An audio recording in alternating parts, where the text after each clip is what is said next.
全体敬师弟子，成年上人，法体安康，法轮常转，常住世间，无量寿福。向佛菩萨及上人行三问心礼，问心，再问心，三问心。感恩师兄师姐，请坐。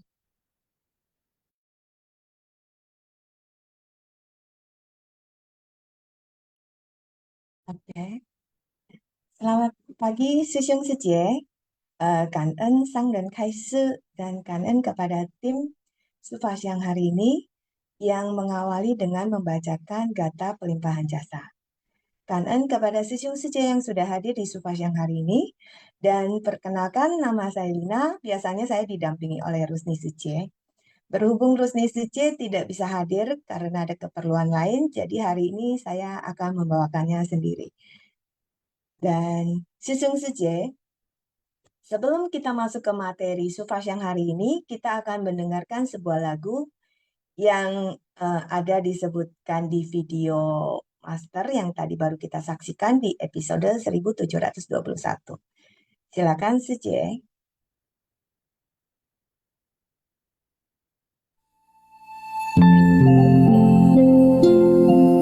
Ya maaf Suci, kita mulai dulu dengan doa bersama.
kita.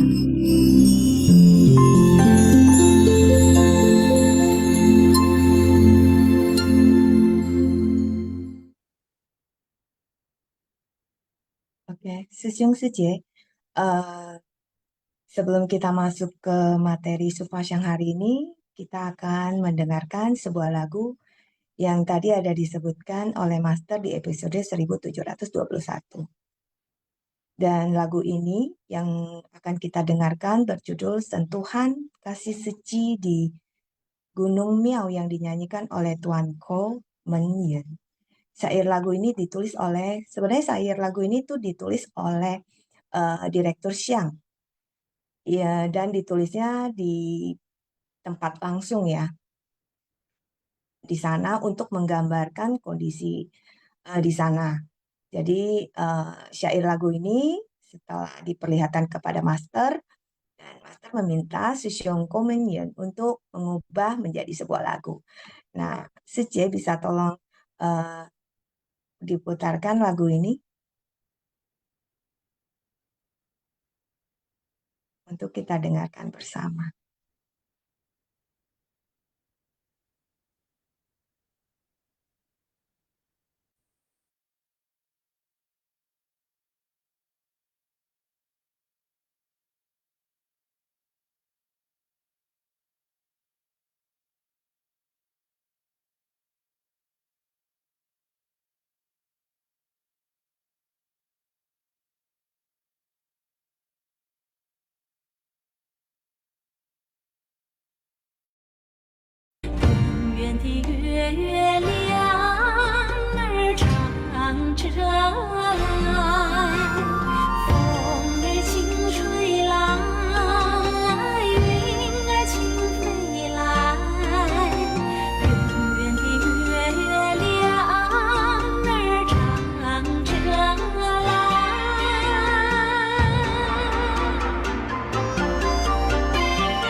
Oke, Kan En Suje, kita akan masuk ke materi Sufasyang hari ini dengan tema hari ini, mempraktekkan sutra di jalan dan mengukir sutra di dalam batin. Catatan tangan, saya akan membacakan catatan tangan, silakan Suje. Saya akan memulai dengan catatan tangan. Sekalipun tidak terpisahkan dari 6 indera dari makhluk awam, namun dengan mendalami pembendaharaan yang tiada habis-habisnya dari para Buddha, dapat melepaskan kemelekatan terhadap segala fenomena Dharma, membeda-bedakannya secara baik, dan menggunakan metode terampil untuk mengajar para makhluk agar semua kembali pada kendaraan Buddha. Sejong Seje, kita adalah makhluk awam. Ya, pasti tidak terlepas dari 6 akar indera. Mau dari mata, telinga, hidung, lidah, tubuh, dan pikiran. Dengan kita mendalami Dharma, kita akan dapat melepaskan kemelekatan terhadap segala fenomena. Jadi melepaskan segala kemelekatan, kita juga masih memiliki kotoran batin yang sangat tebal ya. Jika kita melihat dengan kebijaksanaan, kita baru bisa membeda-bedakan secara baik. Sebelum kita mengajar atau membimbing para makhluk lain, di sini di catatan tangan sini juga dikatakan dengan menggunakan metode terampil untuk mengajar para makhluk dan semuanya kembali pada kendaraan Buddha. Jadi sebelum kita bisa membimbing makhluk lain, kita juga harus menyalakan dulu ya pelita yang ada di dalam batin kita dulu. Jadi kalau pelita yang ada di dalam batin kita sudah nyala, baru kita bisa menyalakan pelita batin makhluk lain.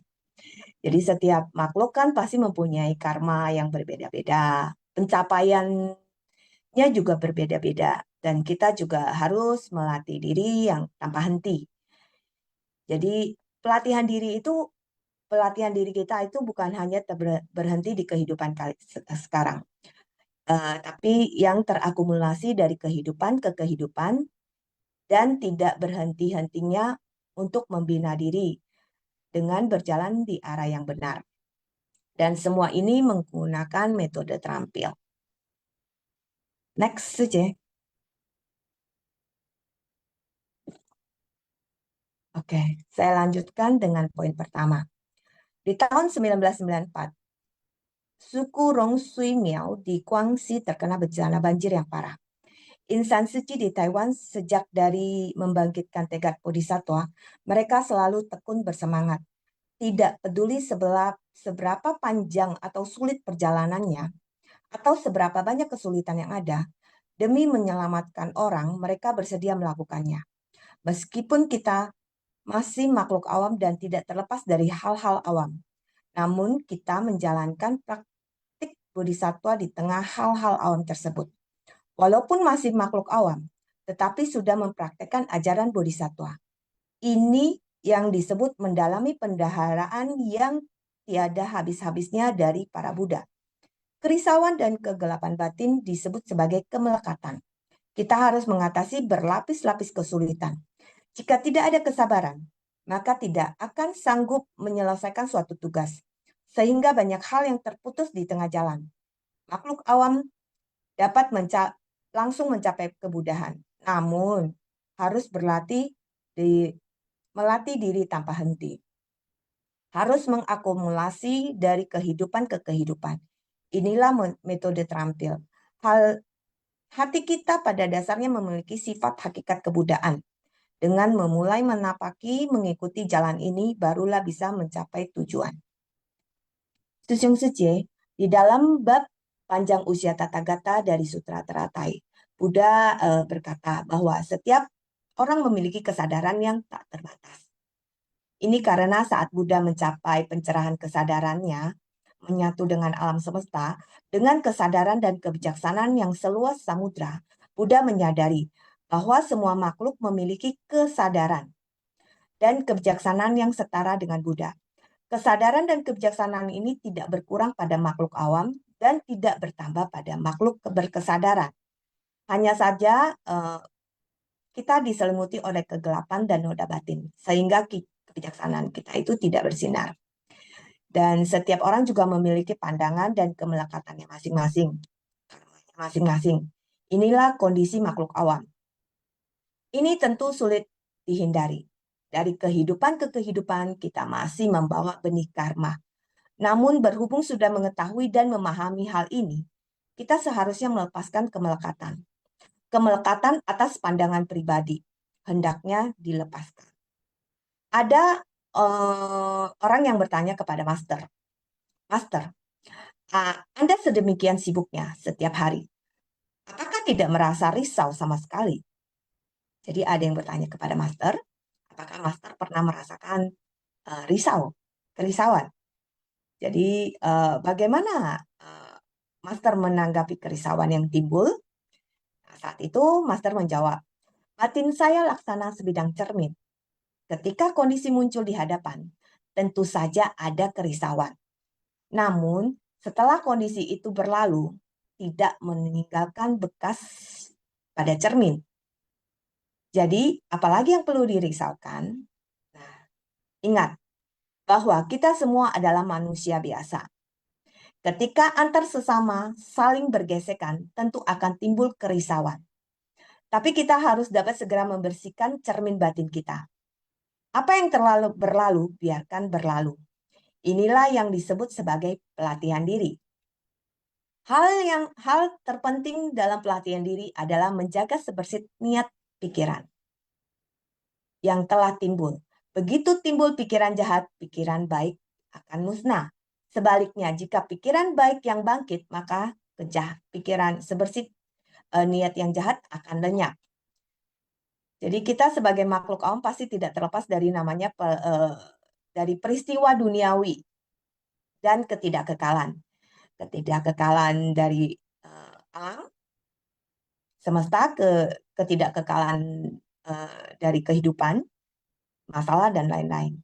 Dari peristiwa-peristiwa duniawi terkandung dharma yang sejati. Dan kita lanjutkan lagi ke slide berikutnya. Oke, saya akan membacakan naskah sutra. Berada dalam 6 alam kelahiran. Dengan segala macam pemikiran mereka, sebagai balasan dari penegakan sutra teratai, dalam seketika akan mengetahui segalanya. Para Buddha pada 10 penjuru yang tak terhitung jumlahnya, dan dihiasi dengan tanda keagungan dari 100 berkah. Ketika mereka membabarkan Dharma sebagai para makhluk, semua dapat didengar, diterima, dan ditegakkan olehnya. Ini dari Sutra Teratai, bab 19, Jasa Kebajikan dari Guru Dharma.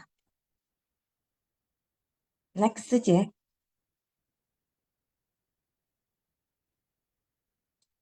Jadi, para makhluk yang bergantung pada benih dan kondisi. Mereka menuruti buah dan akibat untuk terlahir di 6 alam kelahiran. Apa yang dipikirkan dalam batin mereka, masing-masing ada berjuta-juta macam. Di dalam Sutra Teratai, semua dharma di alam semesta, semuanya tercakup di dalamnya. Makanya dikatakan tentang berbagai kondisi yang ditampakkan pada tubuh orang yang menegakkan sutra ketika membabarkan sutra. Orang yang menegakkan sutra ini mempraktekkan sutra di jalan dan mengukirkan sutra di dalam batin. Inilah tanda dari atribut sejati pada Sutra Teratai. Dharma yang terukir dalam ladang batin dari para makhluk pada saat membaca sutra. Jika kita sudah pernah menjalankannya, melakukannya, dan kondisi tersebut akan terukir dalam batin kita, hati kita. Sutra ini adalah dharma yang terukir di dalam ladang batin dari para makhluk. Dharma di dalam ladang batin semua orang. Dalam seketika orang ini memahami sepenuhnya. Tiada satupun yang tidak diketahuinya. Semua makhluk, kita semua sering mendengar ya, dari ceramah master, semua makhluk itu bergantung pada benih dan kondisi. Benih dan kondisinya itu menurut buah dan akibat. benih apa yang kita tanam, jodoh apa yang kita jalani. Pada kelahiran akan datang, kita pasti pada kelahiran yang akan datang, kita pasti terlahir dengan bergantung dan menuruti buahnya. Siklus dari benih dan kondisi ini adalah berada di 6 alam kelahiran. Orang yang menciptakan berkah terlahir di surga. Orang yang menegakkan 5 sila tidak akan kehilangan jalan di alam manusia. Jika tidak menyimpang, ya. Jadi orang yang menegakkan 5 sila tidak akan kehilangan jalan di alam manusia jika tidak menyimpang. Alam neraka, alam setan kelaparan, dan alam hewan. Neraka juga ada di alam manusia. Setan kelaparan juga bisa kita juga ada di alam manusia. Hewan di alam manusia itu bisa digambarkan ya dan dilihat dengan jelas ya. Apalagi ada alam neraka yang tidak bisa kita lihat. Ada alam neraka yang tidak bisa kita lihat. Bagaimana dengan alam hewan? Kenapa dikatakan alam hewan itu bisa dilihat dan digambarkan? Jadi berjuta-juta di alam hewan itu kan ada berjuta-juta spesies. Bentuk dari hewan itu sangat banyak. Jadi 6 alam kelahiran ini semuanya ada di dalam benih. Dan berjalan di dalam bodhisattva, kita juga harus mengembangkan cinta kasih tanpa syarat, belas kasih, empati, dan membangkitkan tekad dan semangat agar bisa terus melangkah.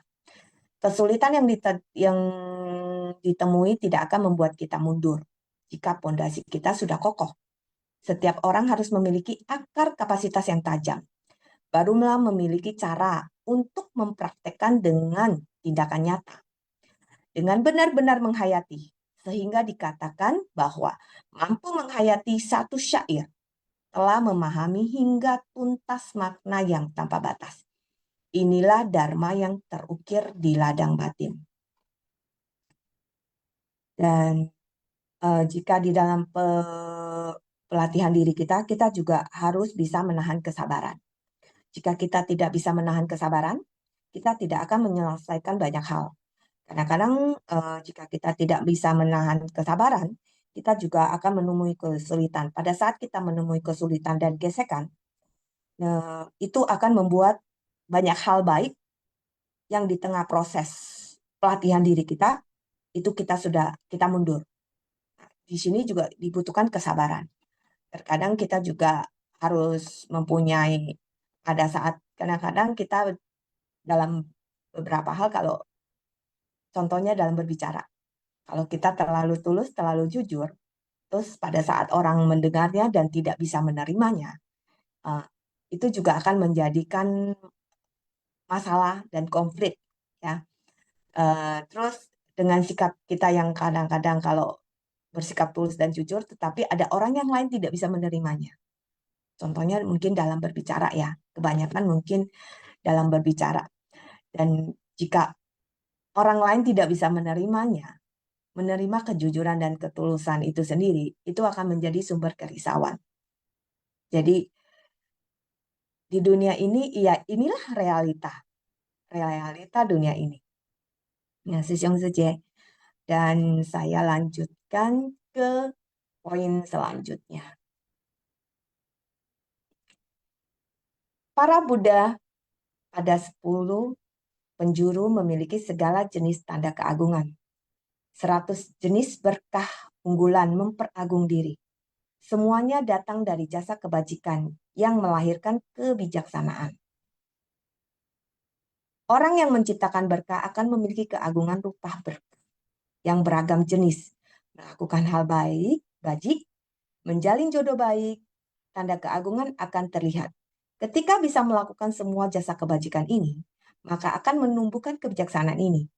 Dharma yang dibabarkan oleh para Buddha bagi para makhluk ikut diperoleh, serta semuanya dapat diterima dan ditegakkan olehnya.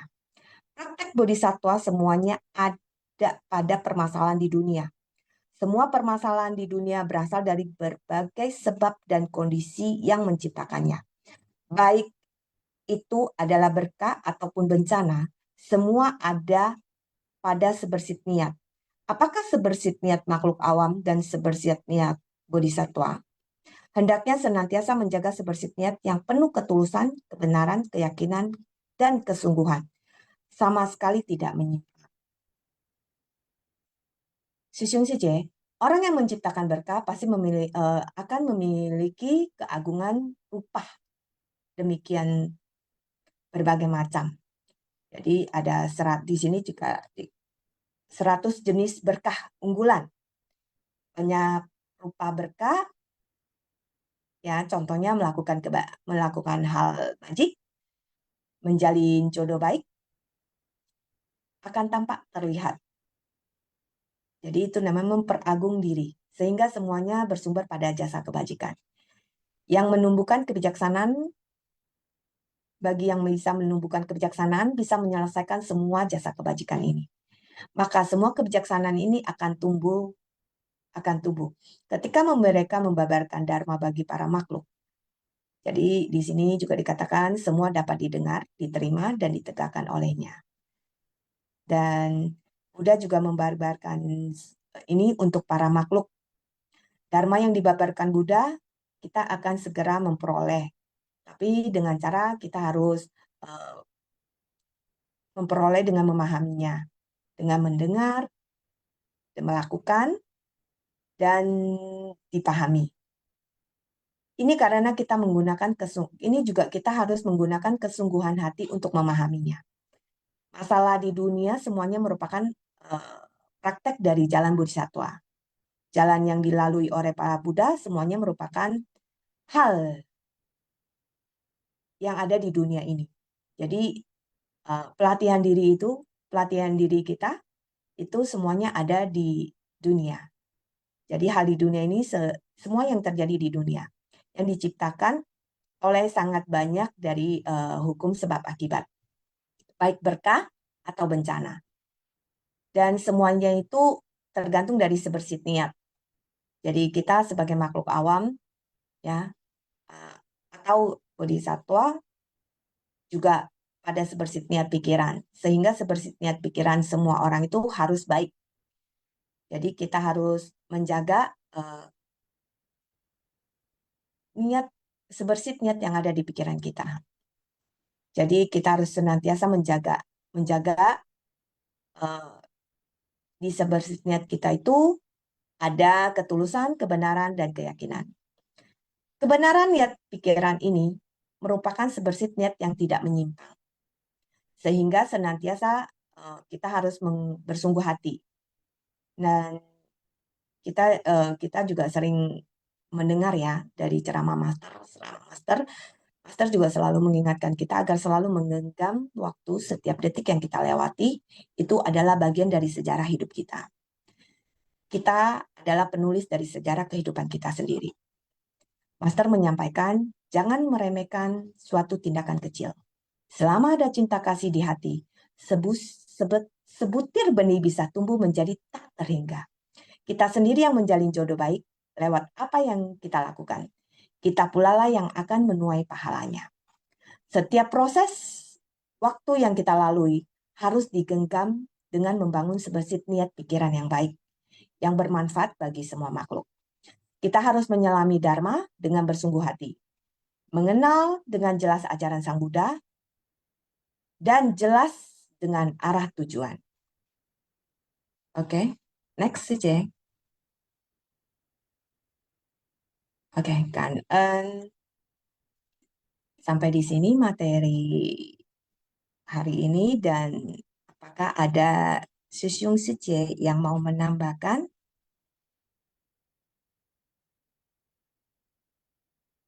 Apakah ada yang mau menambahkan?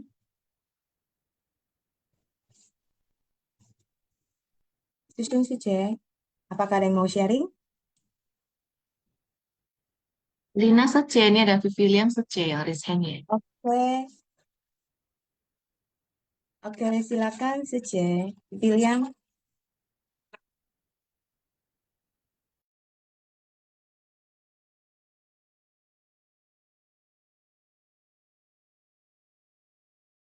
感恩上人开始，感恩师兄师姐。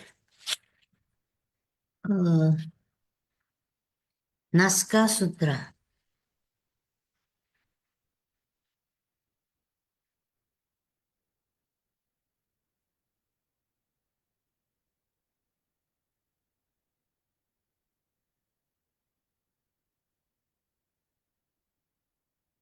Berada dalam 6 alam kelahiran dengan segala macam pemikiran mereka sebagai balasan dari menegakkan sutra teratai, dalam seketika akan mengetahui segalanya. Para Buddha pada 10 penjuru yang tak terhitung jumlahnya dihiasi dengan tanda keagungan dari 100 berkah. Ketika mereka membabarkan Dharma bagi para makhluk, semua dapat didengar, diterima, dan ditegakkan olehnya. Para makhluk itu bergantung pada benih dan kondisi. Mereka mengikuti buah dan akibat untuk terlahir di 6 alam kelahiran.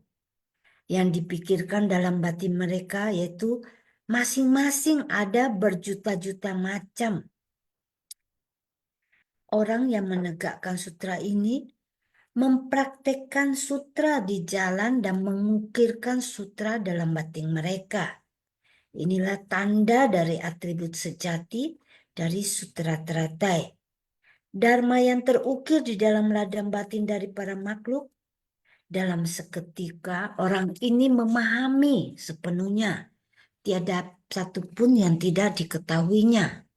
Para Buddha pada 10 penjuru memiliki segala jenis tanda keagungan, 100 jenis berkah unggulan, memperagung diri. Semuanya datang dari jasa kebajikan yang melahirkan kebijaksanaan. Dan Dharma yang dibabarkan oleh Buddha bagi para makhluk ikut diperolehnya, serta semuanya dapat diterima dan ditegakkan olehnya.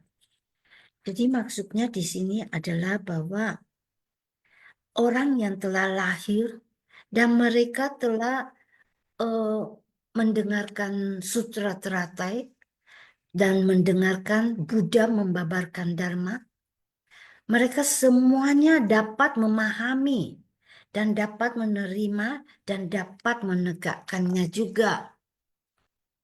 Dan menyambung kepada pelatihan 4-in-1 ya, yang ajaran dari Master, yaitu kita haruslah menggenggam jalinan jodoh dengan suci ini, dengan menjaga tekad awal kita, karena kita dipenuhi ketidakkekalan dan kita belum tahu apakah besok tiba duluan atau ketidakkekalan.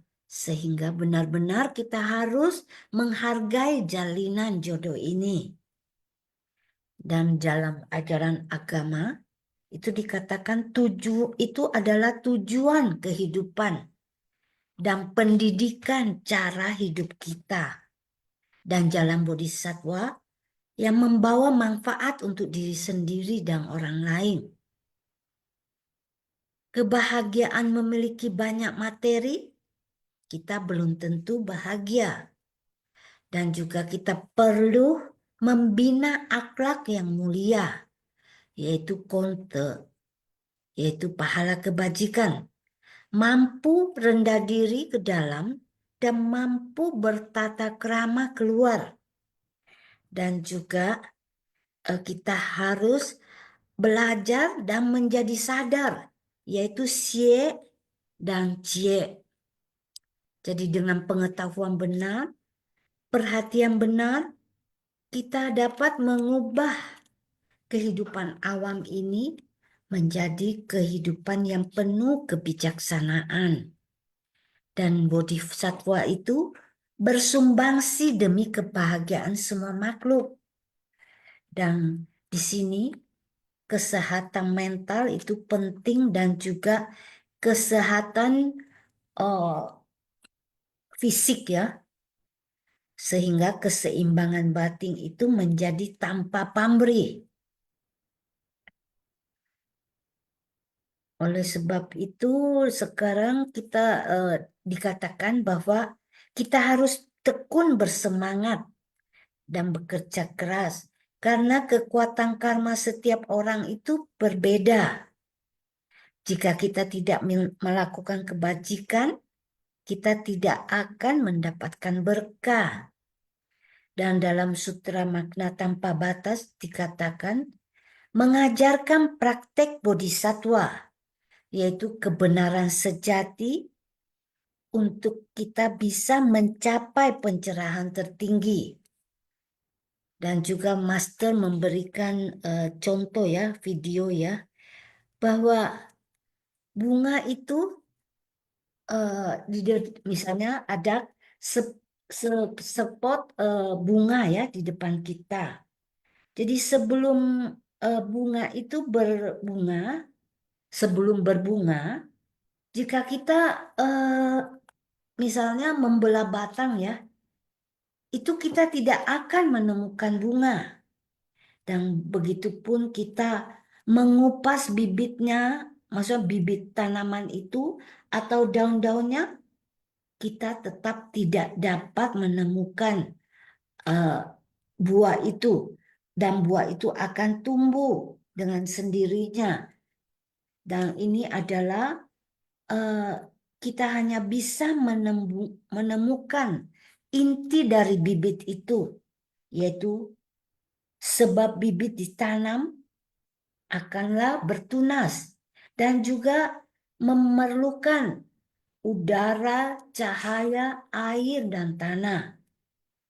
Dan bunga itu tidak seterusnya akan mekar ya. Dalam beberapa hari pun akan layu. Jelas-jelas ini adalah keberadaan dalam kekosongan. Jadi kita dalam memahami kekosongan di dalam keberadaan yang menakjubkan. Ini kita harus bisa memahami bahwa bunga itu bukan hanya saat tampak di depan kita, tetapi dia berasal dari bibit, kemudian menjadi tanaman kecil yang dipenuhi dengan daun-daun, batang, dan akhirnya berbuah.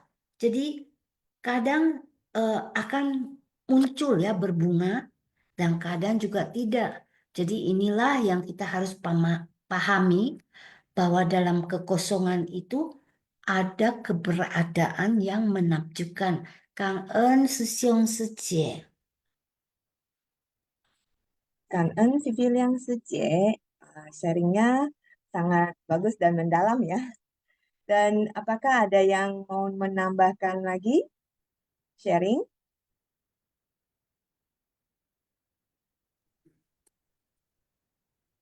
Selamat pagi, Pagi Sekjen, Sejie. Kang En, Sangren Kaise. Selamat pagi, Sesiung Sejemen. Salam sehat ya, dan sukacita terus kita ya. Setiap hari menghirup harumnya Dharma. Ya. Tadi dikatakan ya, praktek bodhisatwa semuanya ada pada permasalahan di dunia ya. Jadi ya kita sebagai kita yang dikatakan kita yang selalu disebut insan suci adalah bodhisatwa dunia. Jadi kita ya harus memang betul-betul mencerminkan atau menjadi teladan bagaimana yang ya, kita itu bisa disebut bodhisatwa dunia ya. Nah, jadi menghadapi segala permasalahan ya, itu kita anggapnya sebagai suatu pelatihan diri kita supaya pada saat kita berkegiatan ya itu nggak ada lagi kerisauan ya. Memang semua pasti mengatakan berucap adalah mudah ya. Ya mau tidak mau, suka tidak suka, bagaimana caranya ya. Yaitu kembali kepada individu masing-masing, kembali kepada pribadi masing-masing. Apakah kita bisa menerima cobaan, masalah, rintangan, tantangan, gesekan yang setiap hari kita hadapi ya. Kalau kita tidak mau, bicara gampang. Jadi setiap hari kita selalu mengalami kerisauan ya. Makanya ya itu suka tidak suka, mau tidak mau, karena kita mau belajar terus belajar ya. Itu semakin lama nanti pastinya ya kita akan menghadapinya dengan suatu ketenangan ya. Karena apa? Karena setiap hari kita selalu diingatkan untuk selalu sadar. Kenapa kita disebut bodhisatwa dunia? Karena kita sedang belajar untuk selalu menjadi orang yang selalu sadar. Ditegur walaupun benar ya sudahlah ya, bisa menerima ya. Nggak gampang ya, semua itu perlu proses ya. Kenapa ya Master mau kita sebagai muridnya Insan Seci itu harus menghirup harumnya Dharma ya. Mendengar, menghayati filosofinya Seci ya. Supaya kita pada saat berkegiatan menghadapi ya pasti ya nggak usah sampai ratusan orang ya. Kita berkegiatan di komunitas saja cuma beberapa orang saja, puluhan, misal 10 orang, 20 orang, 30 orang, 50 orang. Nah itu pasti ya, yang begini, yang begitu ya, pasti ada ya.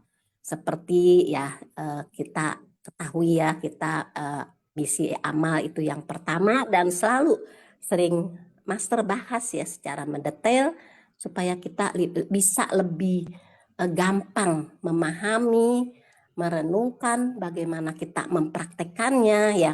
Itu banyak contoh-contoh ya. Banyak metode-metode terampil supaya kita metode yang ini nggak bisa saya terima, metode yang itu nggak bisa saya terima. Oh mungkin yang metode seperti yang ini nih yang bisa saya terima ke dalam hati dan pikiran saya. Supaya kita ini ya khususnya saya mau mempraktekannya gitu. Bukan sekedar didengar, masa bodoh saya nggak mau pusing itu apa sih yang dibicarakan gitu ya. Nah itu sangat disayangkan ya kalau kita sudah didengar, kita mau memahami dan mau merenungkannya, kemudian kita harus mempraktekkannya dalam tindakan nyata. Nah itu nanti akan sangat bermanfaat ya. Jadi memang banyak ya di misi amal ya. Misalnya kita ada ya contoh nyata ya. Saya punya saudara ya, kebetulan itu adalah donatur. Nah, dia minta bantuan.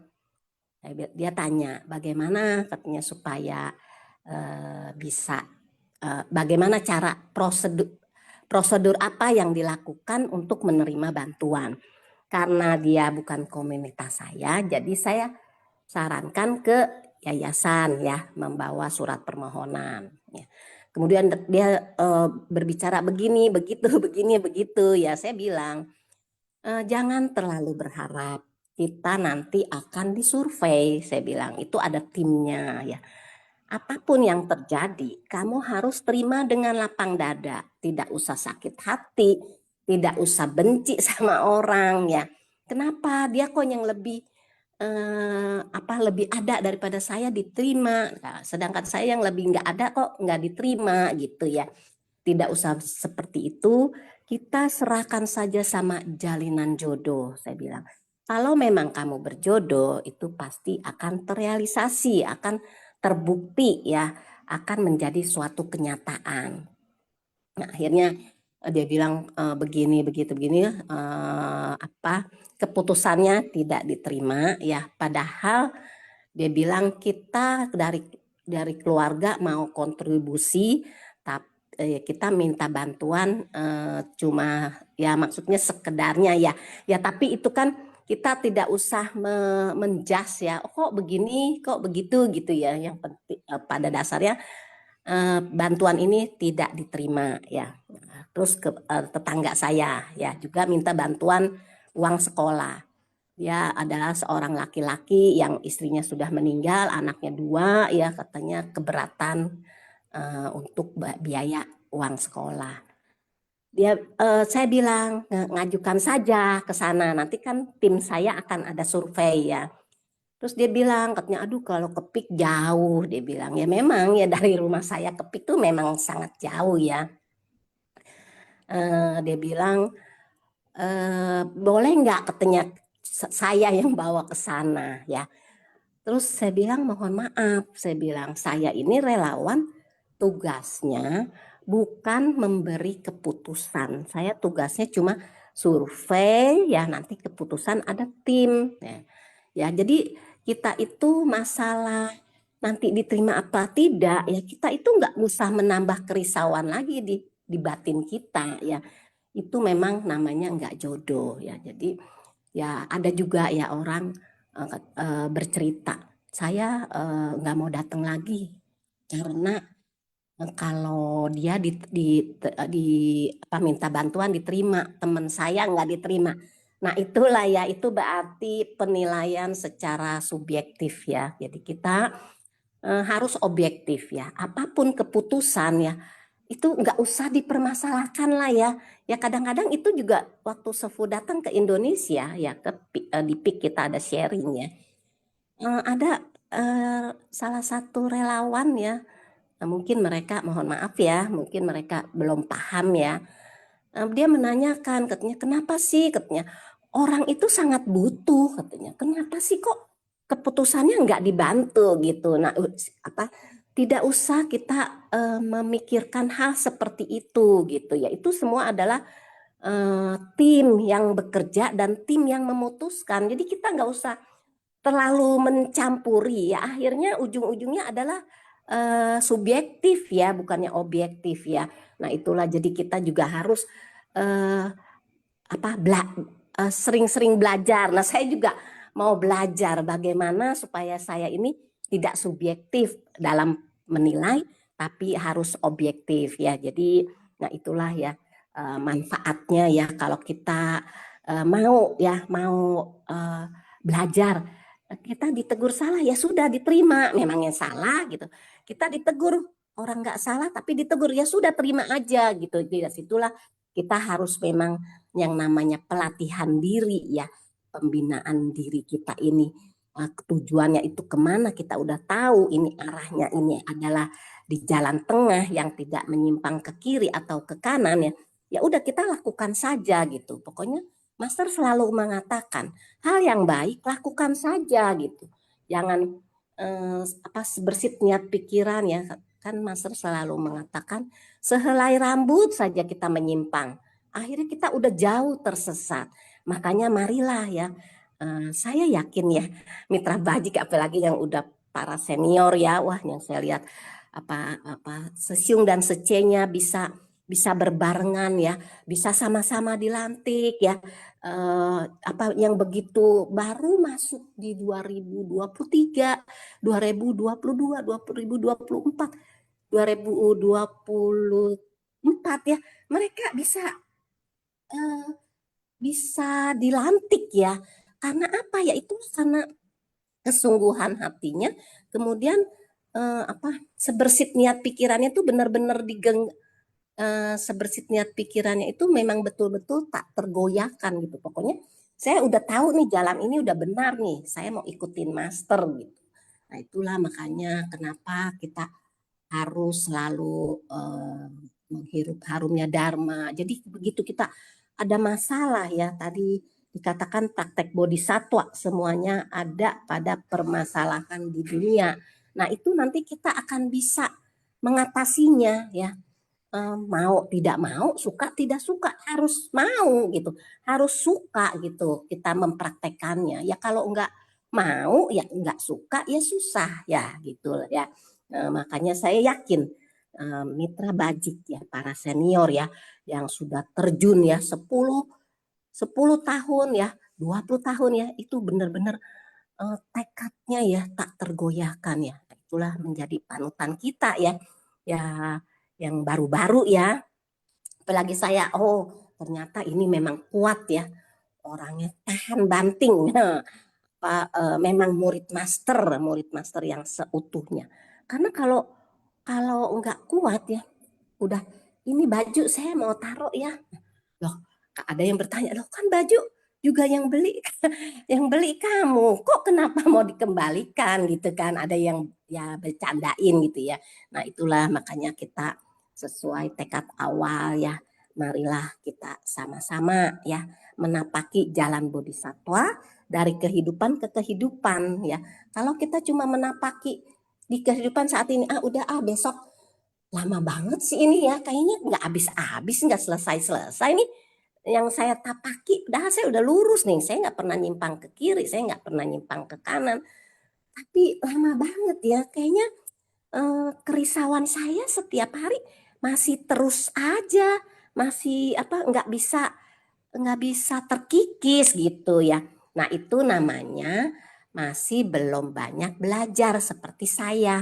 Makanya saya pengen terus belajar supaya benar-benar harapan master ya, mensucikan hati manusia itu menjadi kenyataan ya. Dengan sucinya hati manusia ya, kita hidup akan harmonis ya. Hidup harmonis pasti tidak akan ada konflik, peperangan, pertikaian, bencana dan lain-lain ya. Itu saja ya, Sucelina yang bisa Ya. saya sharingkan. Kanen ya Sucelina. Kanen Suci Suci Gunawati Suci, sharingnya sangat bagus ya.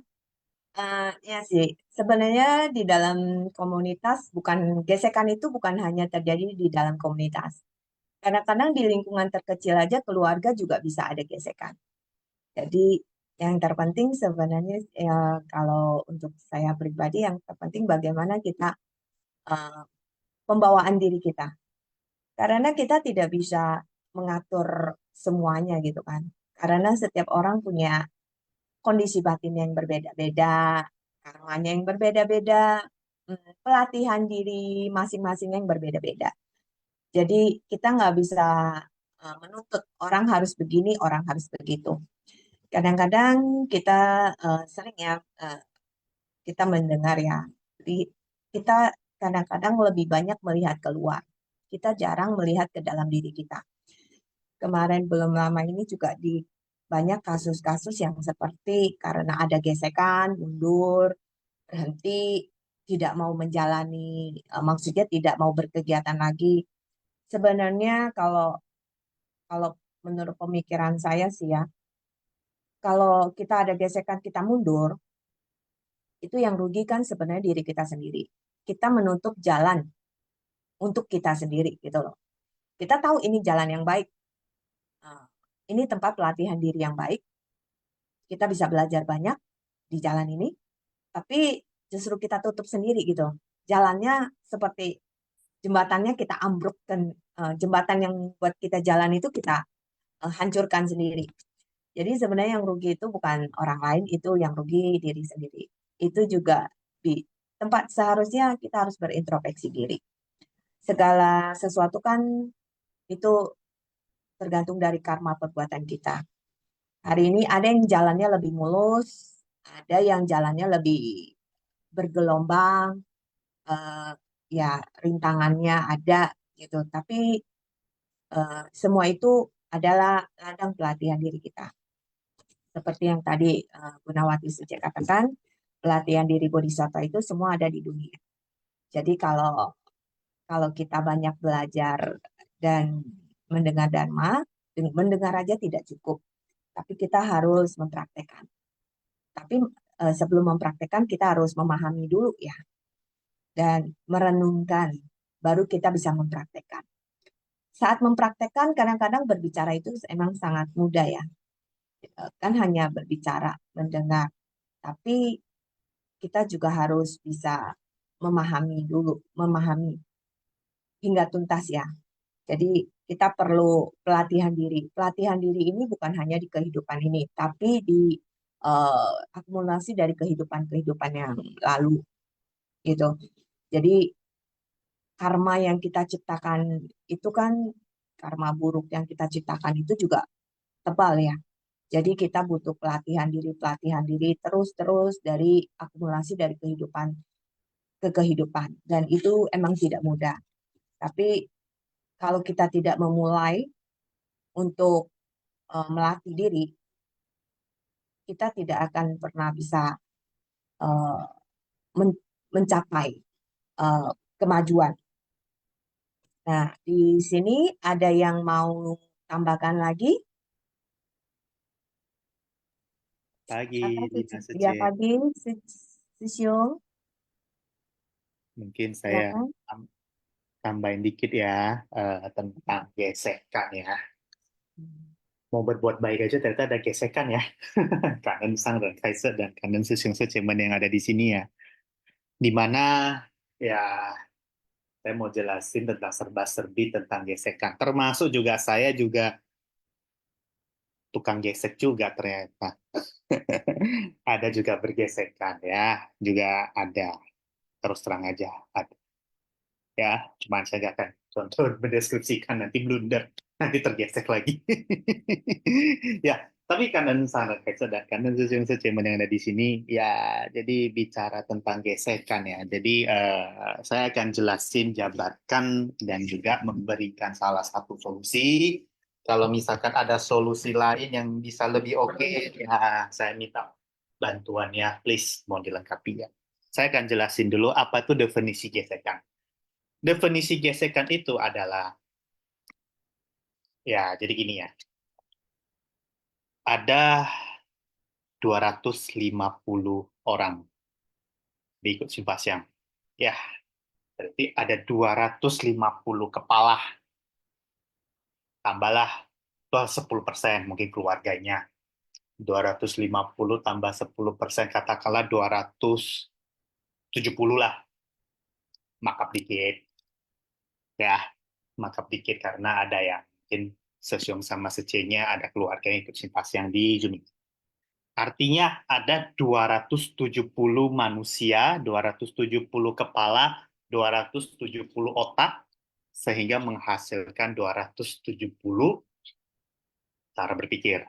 Tapi kalau saya jabarin satu-satu, pusing.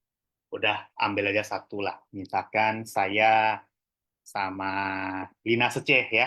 Saya pinjam peran ya, Lina Sece ya. Pinjam peran ya, pinjam peran sekali-sekali. Misalkan pinjam peran.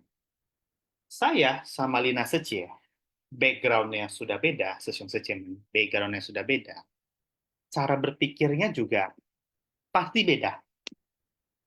Bahkan kalau sama-sama berbuat baik aja, contoh saja deh, misalkan saya punya kasus ya, punya kasus, maaf, jangan bilang punya kasus, apa ya, nanti dikira aneh pula.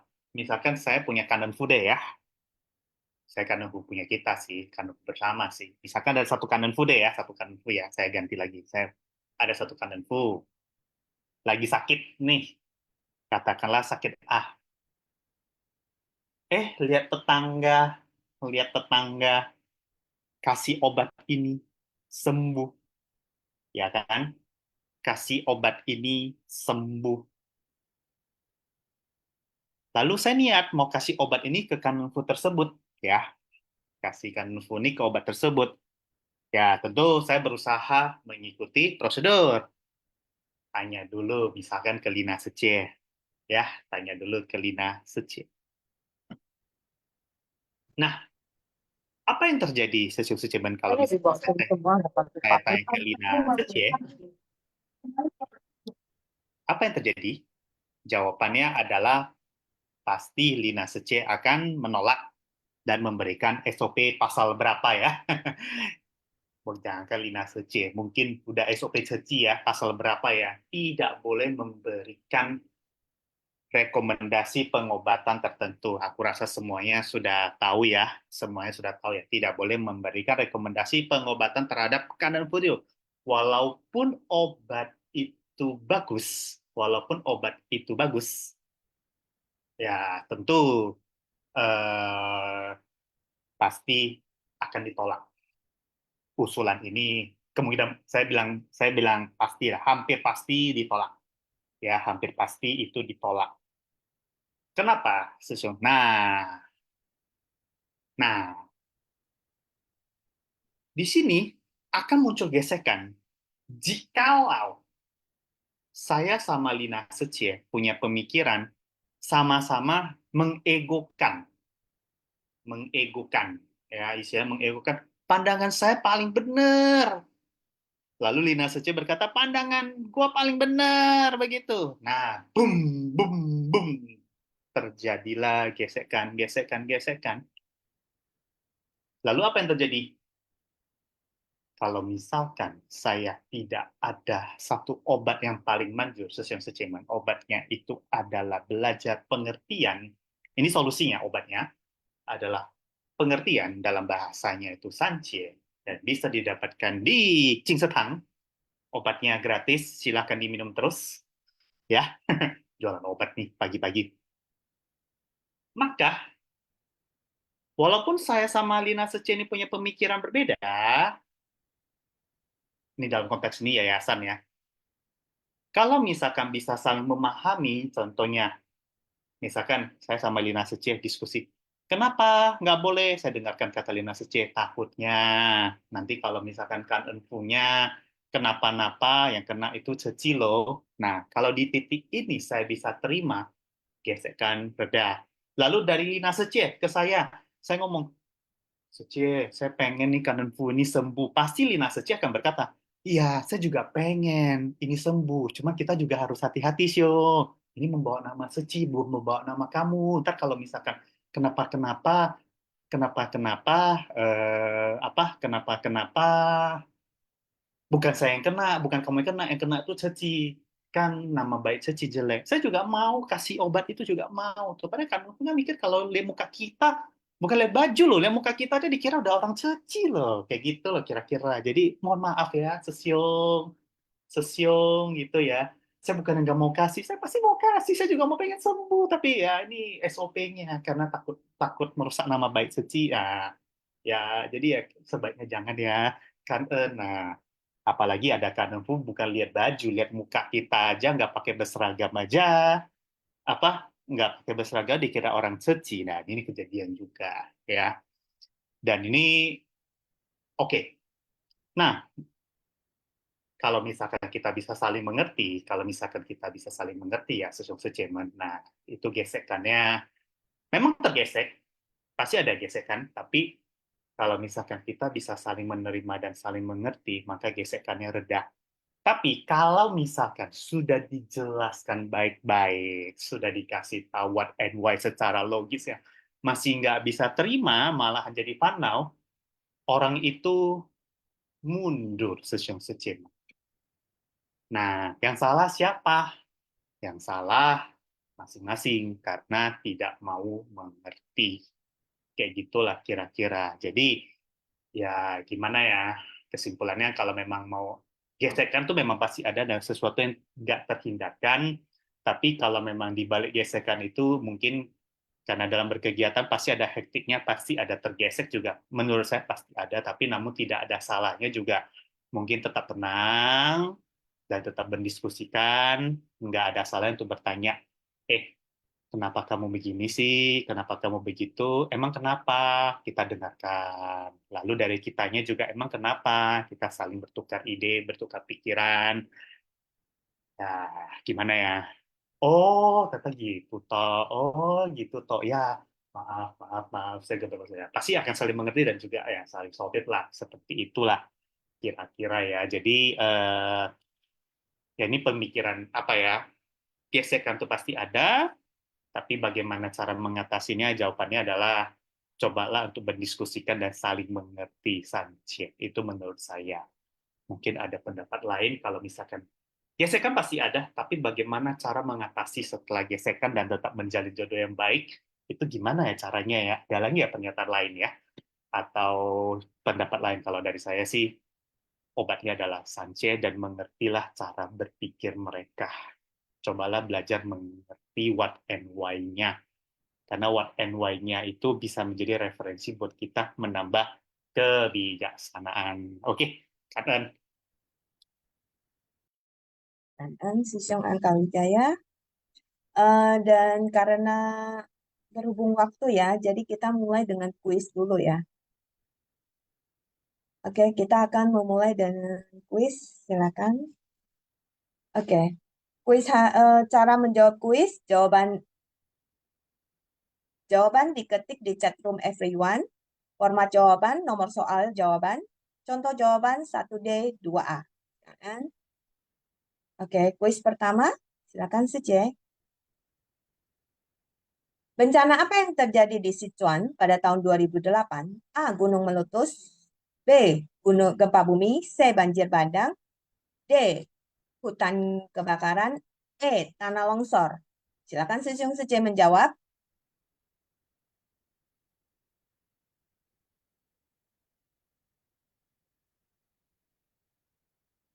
Oke.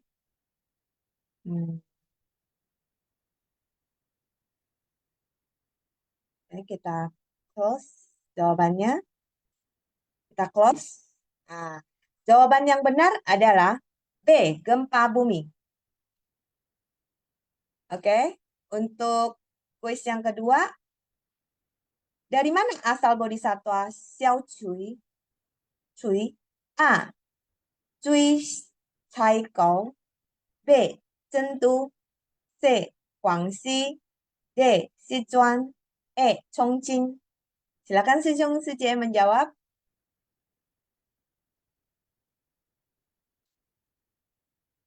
Oke.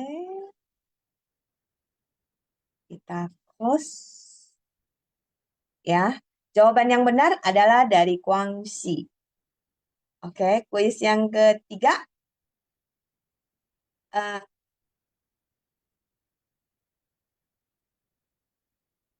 Oke, jawaban yang ketiga. Apa yang terjadi di Guangxi pada tahun 1994? A. Gunung meletus. B. Gempa bumi. C. Banjir besar. D. Hutan kebakaran. E. Tanah longsor. Silakan Sejong Sije menjawab.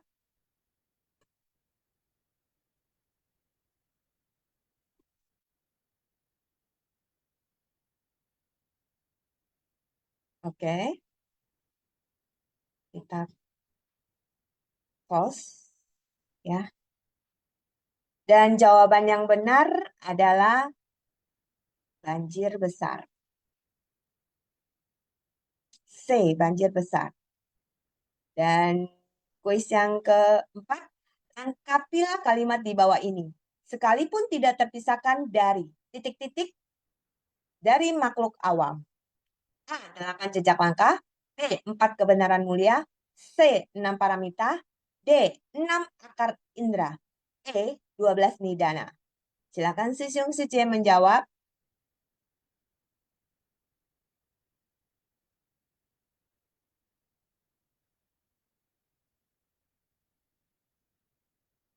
Oke, kita close. Ya. Dan jawaban yang benar adalah D. 6 akar indera. Kita lanjutkan dengan kuis yang kelima. Kerisauan dan kegelapan batin disebut sebagai A. Kemelekatan. B. Kemegahan. C. Kejayaan. D. Kekayaan. E. Kerajaan. Jawaban yang benar adalah, bagi yang tadi menyimak pasti tahu ya, jawaban yang benarnya adalah yang mana. Dan kita boleh close ya. Kayaknya semuanya benar deh. A. Kemelekatan. Dan kita lanjutkan dengan kuis yang ke-6. Isilah titik-titik di bawah ini. Menggunakan titik-titik untuk mengajar para makhluk agar semua kembali pada titik-titik Buddha. A. Metode berliku hakikat.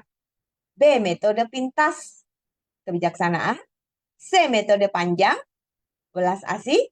D. Metode singkat dharma. E. Metode terampil kendaraan. Nah, bagi Sejong Sije yang tadi menyimak video master pasti dengan mudah bisa menjawab ya. Dan kayaknya juga banyak yang benar nih. Jawabannya ini ya. Dan kita close ya. Dan jawaban yang benar adalah E. Metode terampil kendaraan. Dan next, oke. Kuisnya sampai di sini dan Kanen Sejong Sije yang sudah mengikuti kuis ya. Dan sambil kita menunggu siapa pemenang kuis nih, apakah ada yang mau sharing? Ada yang mau ditambahkan pada materi hari ini? Ada yang mau tambahkan? Pagi, pagi Pagi, lebih Sejie. pagi saja. Kak Ern, Sarah, hai pagi semua sesang saja. Saya bukan mau menambahkan tapi saya sharing. Sharing dikit, izin untuk sharing ya saja. Silakan, Sejie. Kak Ern, Kak Ern semua sesang saja yang telah sharing ya. Hari ini eh sudah mengikuti sutra teratai yang eh, apa eh, dalam praktek ya, praktek sutra di jalan dan mengukirkan sutra di dalam batin. Jadi hari ini topiknya sangat itu ya, sangat mendalam dan juga memang ini eh, mengenal tentang gimana eh, eh, mencari ya suatu mengingat memegang teguh pada tekad awal yang semula adanya ya. Ketika mempraktekkan itu memang banyak ketemu yang masalah-masalah. Ya itu salahnya itu terus ya untuk selalu ya cermin bulat ini pasti menghadapnya itu ke depan ya, ke depan harapan sendiri ya. Jadi eh, memang itu adalah suatu karena pengalaman, karena eh, latar belakang, karena juga pada pengetahuan ya atau pengertian pada diri sendiri ya itu eh, semua pada diri sendiri ya. Jadi memang pertama masuk itu ke Ceci itu yang melalui Dai TV. Jadi merasa semua sesi itu semuanya sangat kagum ya, kagum. Seperti Joni Sesong yang apa yang selalu sharing ya, ada 3K ya, kagum, kaget, kabur. Jadi terus memang banyak mengalami suatu perubahan ya. Menurut saya tuh sangat perubahan yang sangat besar perubahannya. Jadi selalu eh, eh, gimana ya untuk berpengertian, merasanya menabungnya dalam jasa kebajikan itu sangat minim ya. Belum cukup terus ya. Selalu harus menabung terus, selalu menabung terus. Pasti ada yang mengasih tahu masih kurang menabung lagi jasa kebajikan. Jadi merasanya kenapa ya? Kok tidak habis-habis ya seperti lubang yang tiada dasar gitu ya. Jadi ya itu mungkin suatu pemahaman ya. Jadi dan juga selalu menabung ya jasa kebajikan di dalamnya. KN juga ya mereka yang selalu mengingatkan bahwasannya masih kurang untuk menabung dalam kebajikannya. Jadi itu juga harus ya memang sangat butuh dengan 6 paramita ya. 6 paramita seperti kesabaran ya. Kesabaran seperti kita Mandarin, kata Mandarin itu ren ya. Ren. Kita mengetahui semuanya yang ada depan kita. Bagaikan kata ren ini ya, ada pisau yang di bawahnya ada kata hati. Itu pisaunya selalu selalu berada ya di depan hatinya, selalu ya. Jadi kadang seperti mengikis gitu ya, selalu mengikis gitu ya. Sangat sulit untuk melewati waktunya itu. Eh, jadi harus saya sangat kangen saya bisa memegang teguh, walaupun semua itu ya selalu melihat ya melihat semua orang tuh selalu melihat apa yang kata-katamu yang keluar, apa pemikiranmu, apa yang pengertian dari Dharma. Semua orang tuh ingin mengetahuinya. saya boleh dikatakan ya, dharma saya hanya gitu aja. Kadang saya bilang sama master ya, saya tidak ada dharma lagi yang bisa saya menyebarkan. Sudah habis, walaupun yang saya tahu itu sudah saya kasih tahu semuanya. Tapi master selalu bilang, dharma ada di dalam kehidupan kita. Jadi saya juga belajar ya gimana untuk menanam dalam membabarkan dharma dalam kehidupan saya sehari-hari.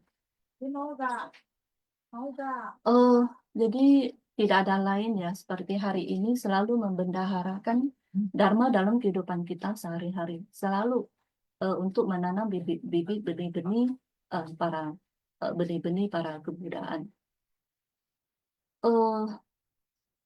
Memang agak sulit ya. Ya, apa boleh buat memang demikian. Ya, kata-kata baik memang selalu sulit ya untuk masuk ke dalam kata-kata yang baik, kata-kata yang baik ya. Sulit untuk masuk ke seperti dalam keluarga kita juga, dalam keluarga kecil juga ya. Kata-kata yang baik juga sangat sulit juga didengar oleh anak-anak kita.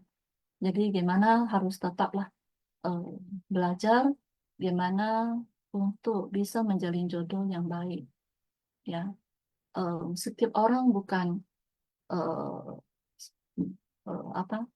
melihat kebaikan ya, melihat dari ketika melihat orang ini ya, saudara kita membeli rumah yang besar ya, wah kita juga ikut menggembirakan ya, malah kita bisa menggembirakan juga bisa mendapatkan suatu jasa kebajikan.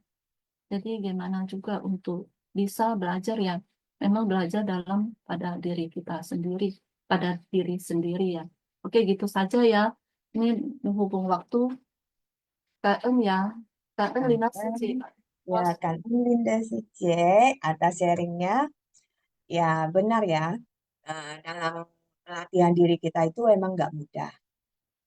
Banyak hal yang terjadi kadang-kadang di luar kendali kita.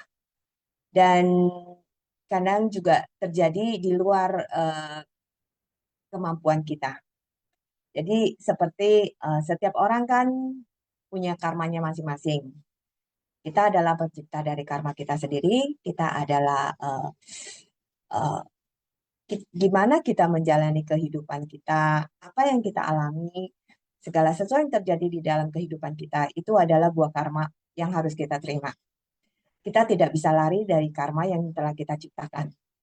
Benih yang kita tanam, buahnya juga harus kita juga yang petik. Jadi seperti yang tadi sharing dari Linda Suce tentang 3K ya. Awal-awal kagum, lama-lama kaget, ujung-ujungnya kabur. Nah, itu sebenarnya kalau buat orang yang belum pelatihan dirinya belum cukup dan pemahamannya masih kurang, emang sih lama-lama bisa kabur.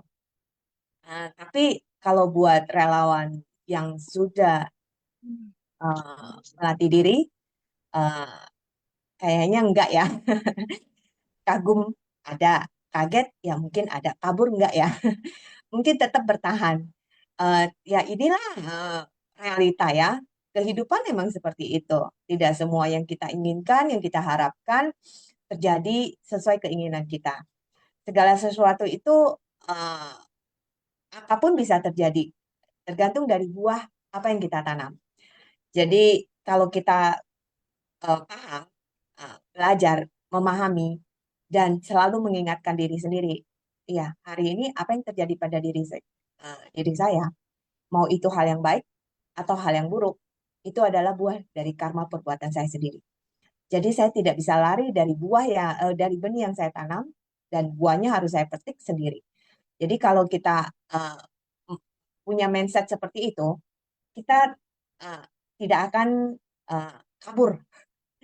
Jadi kalau kita mindsetnya selalu seperti itu, mungkin rintangan atau masalah yang datang itu bisa bikin kita tetap bertahan. dan terus melatih diri. Jadi di dalam Bodhisattva itu seperti yang tadi Sangren dari ceramah Sangren itu semua ada di dunia.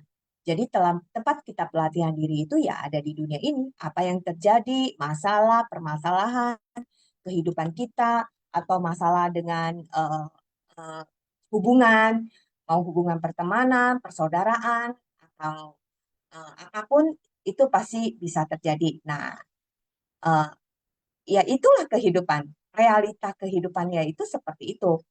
Tapi ini juga tempat kita untuk belajar. Sangren udah membentangkan jalan untuk kita tapaki ya. Jadi kalau kita bisa punya kita udah memilih ini jalan yang ingin saya tapaki. Tapi jalan ini belum tentu selalu mulus dan belum tentu juga selalu berlobang ya. Jadi kalau yang mulus ya kita syukuri. Kalau yang bergelombang untuk tempat kita untuk introspeksi diri. Jadi masalah gesekan ataupun yang terjadi itu adalah tempat kita untuk introspeksi diri. Kadang-kadang pada saat kita bergesekan, kita selalu menyalahkan orang lain. Dia yang seperti ini, dia yang begini, dia yang begitu. Tapi kadang-kadang kita lupa. Kita melihat ke dalam diri kita sendiri. Apakah kita sudah cukup baik? Gitu. Karena ini adalah tempat kita mengingatkan diri kita sendiri. Orang yang memberikan kita masalah atau cobaan atau apapun itu, dia adalah guru kebijaksanaan kita dan guru kesabaran kita. Nah, kita bacakan dulu ya pemenang kuis hari ini.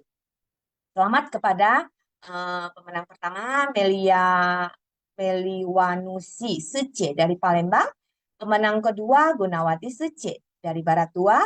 Pemenang ketiga, Elita Sece dari Palembang. Pemenang keempat, Lianiwati Sece dari Lampung. Pemenang kelima, Yeni Lau Sece dari Jambi. Dan yang keenam, Shani Lau Wijaya Sece dari Makassar. Waduh, ini banyak yang dari luar kota ya. Jadi selamat kepada pemenang. Karena apakah ada yang mau sharing? Masih ada waktu nggak? Kalau gitu saya tutup Supasyang hari ini karena berhubung dengan waktu dan kita akan menutup Supasyang hari ini. Kita akan memberikan penghormatan kepada Mas Buddha, kepada Bodhisattva dan kepada Mas. Lina Silakan. Suce, Ya. sepertinya ada kosakata ya. Oh iya, saya lupa lagi Suce. Sorry Suce. Aduh, ini pertama kali saya bawain sendiri. Mungkin banyak kesalahan ya. Oke, kita akan ada yang membacakan kosakata, silakan.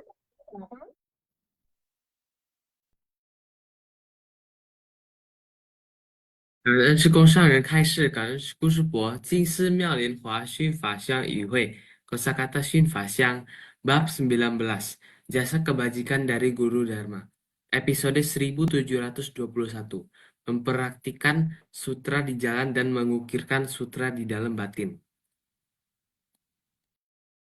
Shengfu berkah unggulan, Adina punya. Rongshui Miao Zhu Zizhi Xian Kabupaten Otonom Etnis Miao Rongshui di Guangxi, Tiongkok. 感恩师姑师伯，早上好。 Oke, Kanan. Nah, seperti kejadian hari ini nih, saya mesti banyak belajar. Nggak tahu grogi atau apa nih. Jadi Kanan kepada yang sudah sharing hari ini ya, Fitiliang Sece, Gunawati Sece, Angka Wijaya Sisyong, dan Dinda Sece. Dan kita akan menutup Supasyang hari ini dengan memberikan penghormatan kepada Buddha, Bodhisattva, dan kepada Master. Silakan Sisyong Sece, tangan beranjali. Kita akan memberikan penghormatan kepada Buddha, para Bodhisattva, dan kepada Master sebanyak 3 kali. Penghormatan pertama, penghormatan kedua, penghormatan ketiga. Kanan Sisyong Sece yang sudah sharing hari ini, dan kanan kepada Sisyong Sece yang sudah ikut Supasyang hari ini, dan sampai ketemu di Supasyang yang akan datang. 安，世界丽娜，感恩大家。感恩大家。感恩世界丽娜，感恩大家。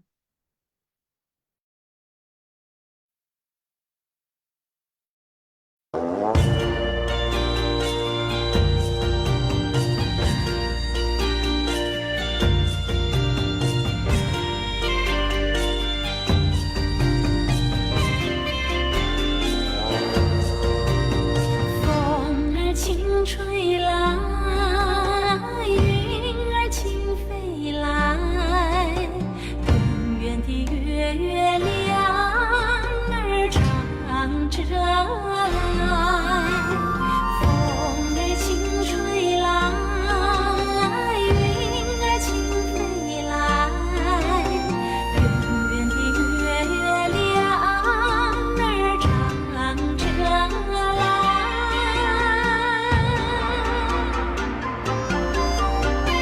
风光奔着来，鹿儿扑着来，山泉叮咚叮咚唱着来。马尾松摇着多姿的剪影，北江河飘着吉祥的彩带，万物欢庆为那庄游，只愿自己菩萨进到庙山来。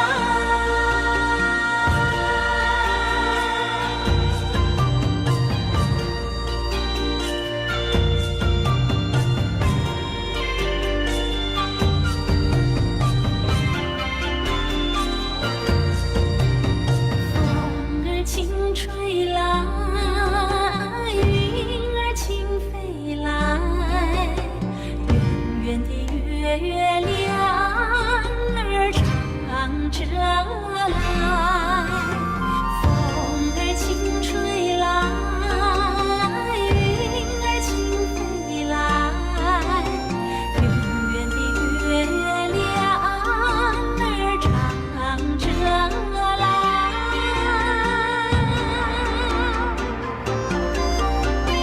风光奔着来，